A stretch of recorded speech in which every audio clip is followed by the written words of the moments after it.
Hello අද හරියටම ඇසළ පෝය දවස. ඉතින් මමයි හස්බන්ඩුයි පොඩි ගමනක් යන ගමන් මම හරියටම දන්නේ නෑ මේ ගමන යනකම්ම මේ කොහෙද යන්නේ කියලා. මොකද එයා මට කිව්වේ නෑ මාව කොහෙද මේ කරගෙන යන්නේ කියලා. දැන් ඔයාලට ටිකෙන් ටික පේනවා අපි යන්නේ කොහෙද කියලා.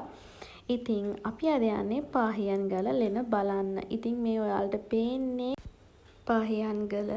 ඉතින් පාහියන්ගලට යන්න චුටි දුරක් පයින් යන්න ඕන. චුට්ටක් අමාරු වුණත් මම ගොඩක් ආස වුණා ඒ ගමනට. මොකද මම එතනට ගියපු ෆස්ට් ටයිම් තමයි මේ.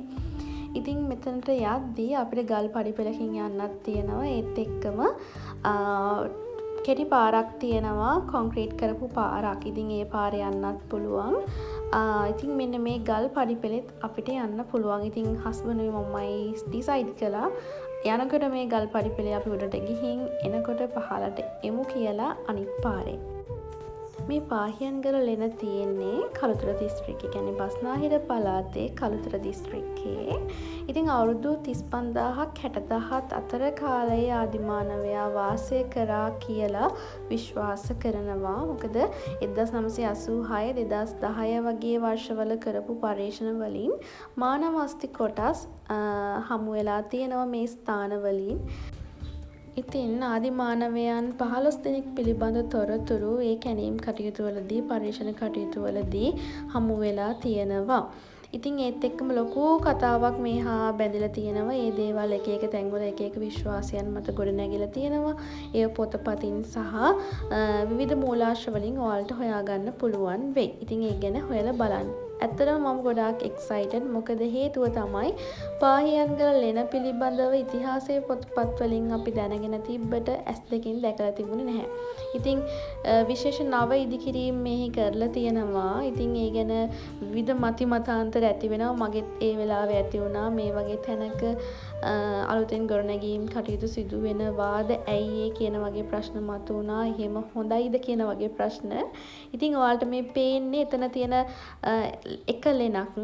ඒ ලෙන ගොඩක්ම විශාල ලෙනක්. ඉතින් ඔයාලට දැන් පේනවා මේ ගල කොච්චර ලොකුද කියලා. ඉතින් ඉස්සර නම් මේ ගල උඩටම යන්න පුළුවන් කියලා හස්බන්ඩ් කිව්වා. ඉතින් එතනට යන්න තියෙන පාර දැනට වහලා තියෙනවා. අවසරයක් නැතුව යන්න බෑ. ඉතින් තෙත් කලාපීය පරිසරයක දකින්න තියෙන ගොඩක් දේවල් මෙතන දකින්න තිබුණා. ඉතින් ඔයාලට මේ ගස්වල තියෙන කොළ වලින් පවා ඔයාලට ඒ කාරණාව පැහැදිලි වෙනවා ඇති.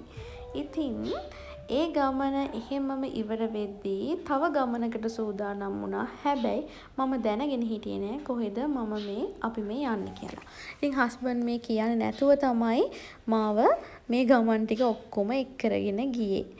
ඉතින් දැන් මේ අපි ඇවිල්ලා ඉන්නේ කොස්කුලන වැල් පාලම ළඟට.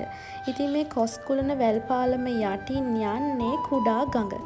මම හරිම බයෙන් ගියේ මොකද ගොඩාක් අබලන් තත්වයේ තමයි මේ වැල් පාලම තිබුණේ.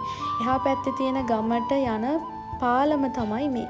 ඉතින් හිතා ගන්න බෑ මිනිස්සු කොහොම එදිනෙදා ජීවිතේදී මේ පාලම පාවිච්චි කරනවද කියලා. මොකද ඒ තරම් මෙතන මේ දාලා තියෙන ලෑලි දියලා තියෙන්නේ.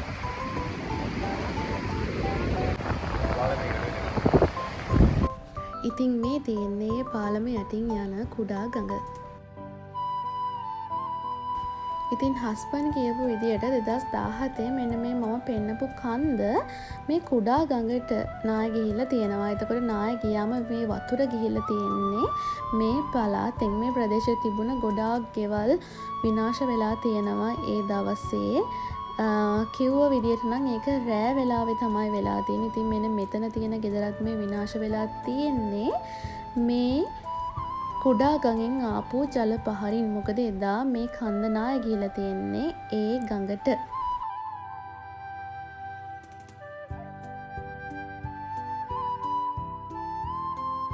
ඇත්තටම මේ ටික පාස් කරගෙන යද්දි හරිම ලස්සන අමුතුම පරිසරයකට ආවා වගේ දැනුණා. කොළ පාට නිල් පාට විතරයි මට මේ පරිසරය ඇත්තටම දකින්න තිබුණේ. වාහනත් අඩුයි ගොඩක්ම. අපි දැන් ඉතින් මේ යන්නේ මාකෙලි ඇල්ල බලන්න. ඉතින් හස්බන්ඩ් ඉතින් ඔන්න කියන්න නැතුව මාව එක්කරගෙන ආපු ඊගව තැන තමයි මාකෙලි ඇල්ල.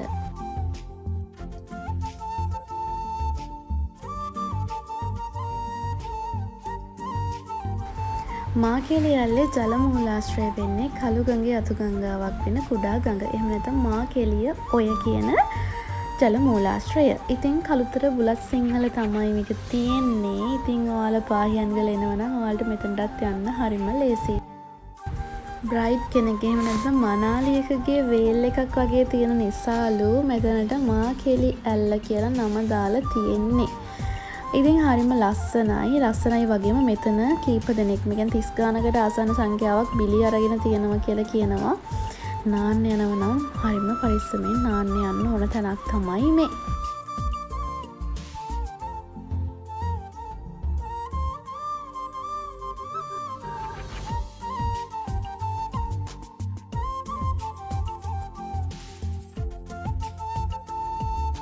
ඉතින් ඔන්න ඔය විදිහට තමයි ඇසළ පෝය අපි දෙන්නගේ නිවාඩු දවස ගෙවුනේ. අපි දෙන්න හිතුවා ඒ ගමන් දැන් නම් ඉතින් අපි ගෙදර යමු කියලා. මොකද හුඟක්ම අමාරුයි. මේ පාර දිගේ මේ ලස්සන බලාගෙන අපි දෙන්න ආස කරන ලෝකෙ මේ විදිහට ගෙදර බලාලා තමයි යන්නේ. ඉතින් අලුත් vlog එකකින් ආයෙ එනකන් ඔහොමම ඉන්න.